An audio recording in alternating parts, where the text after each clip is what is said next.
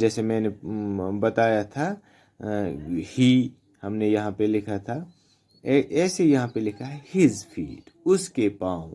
کس کے پاؤں؟ علی کے پاؤں. یعنی کہ علی کے بدلے میں لکھا ہے ہز.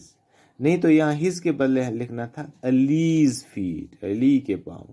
لیکن اس کو علی کا نام کے بدلے جو ورڈ استعمال ہوا ہے ہز، ہز یہاں پہ بنتا ہے پروناؤن. ہز فیٹ، اس کے پاؤں، سینک انٹو دا سنو، وہ اس برف میں دھسنے لگے. سینک ہوتا ہے پاسٹ ٹینس سنک کا. Sink, sank, sank, sink, sank, sink.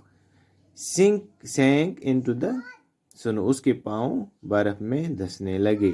ہی واکڈ، ہی، اب یہاں پہ ہی ہوا ہے استعمال علی کے بدلے. ہی بھی پروناؤن ہو گئے. یہاں پہ ہز، ہز سے اس کی کوئی چیز بتائی گئی ہے، یعنی کہ اس کے پاؤں کے بارے میں بتایا گیا، اس کے پاؤں. اب علی کے بدلے میں ڈائریکٹ لکھا ہو گیا ہے ہی. He walked his with his toes, وہ چلا with his toes pointing out. کبھی اس کے پیر نکلتے گئے، کبھی اس کے پیر دھستے گئے برف میں. He walked with his toes pointing in, کبھی اس کے اس میں برف میں دھستے گئے، کبھی نکلتے. دین، تب، ہی میڈ ٹریکس ان دا سنو ود ہز فیٹ، تب اس نے اپنے پاؤں سے، جو جوتا لگایا ہوا ہے اس نے ایک ٹریک بنایا. یہ نشان جیسے لگے ہیں نا یہاں چلنے کے، تو اس نے ایک راستہ سا بنایا. ٹریک ہوتا ہے ایک راستہ چلنے کا. برف کے بیچ میں سے اس نے برف دبائی تو وہاں سے ایک راستہ بن جاتا ہے، اس کو بولتے ہیں track. Then he made tracks, tracks ہو گئے بہت سارے راستے بنائے چھوٹے چھوٹے. ان دا سنو ود ہز فیٹ. اگلا ہم آگے بڑھیں گے.